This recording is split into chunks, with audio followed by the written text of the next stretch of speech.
বহু বছর ঘরবাড়ি সন্তান ছেড়েছেন এই মহামানব।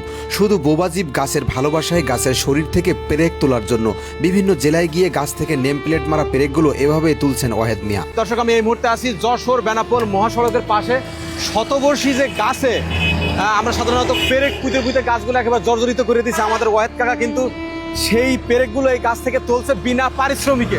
নিজ উদ্যোগে নিজ অর্থায়নে বাড়ির সকল মায়া ত্যাগ করে এগুলো যার জীবন আছে তার ব্যথা যন্ত্রণা আছে এটা উপলব্ধি করে আমি আমাদের জেলা প্রশাসনের কাছে দরখাস্ত করেছিলাম, বন বিভাগকে করেছিলাম, পরিবেশ অধিদপ্তরে করেছিলাম।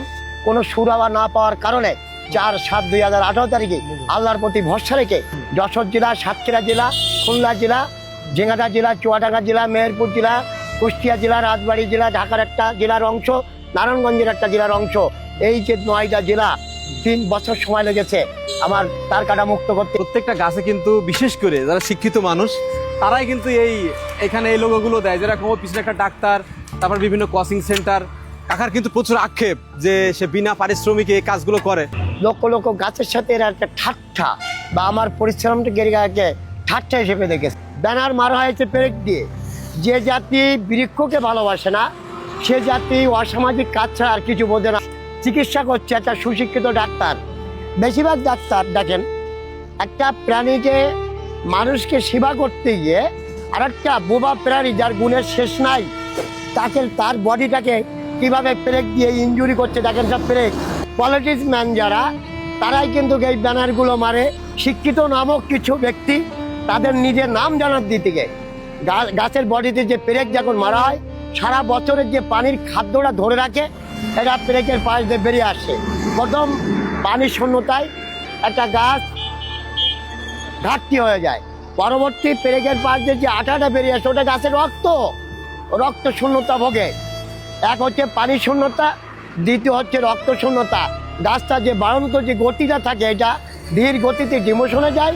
বন বিভাগের আন্তরিকতা দেখে না যে আইন তৈরি করেছে সেই আইনটা প্রয়োগ করলে কিন্তু অটো বন্ধ হয়ে যায়। যেগুলো দেখা যাচ্ছে আমি নাই মুক্ত করছি, এই বডি যখন 6 মিলে যাবে তখন করাত ভাঙবে। আমার ওখানে যে শ্রমিক ভাইরা রয়েছে তাদের অঙ্গহানি হয়েছে ইতিপূর্বে অনেক জায়গায়। এই বাঙালি জাতি এত ভয়ঙ্কর, কেউ ব্যানার মারছে আর কেউ চার দোকানে ঠ্যাং নাচিয়ে দিয়েছে, দেখছে ছবিটা কেমন। প্রতিরোধ করার মন মানসিক নাই। আমাদের আইন শৃঙ্খলা বাহিনী রাষ্ট্রের সম্পদ রক্ষা করার জন্য যে অঙ্গীকারবদ্ধ এটা হচ্ছে আওতা ভঙ্গকারী। এটা রাষ্ট্রের সাইডে যে গাছগুলো এটা সরকারি সম্পদ, এই রক্ষা করার মতো না কোনো না আছে সেনাবাহিনীর, না আছে বিডিআরের, না আছে ডিবির। আর আমি ডক্টর ইউনূসকে বলবো এই বিদ্যুৎ লাইন মাটির তলাতে নিতে হবে। দিনা তো করছেন 54,000 কোটি টাকার কিস্তি দেওয়া হচ্ছে, এই বিদ্যুৎ গাছের মাথা খাচ্ছে, এতে দয়া মায়া নাই। এই রাজবাড়ী রোডের ছোট ছোট আম গাছ 12 সালে লাগানো, গাছ হাতে মাথা নাই। এরা হচ্ছে গাছকে করে আর একটা কষাই।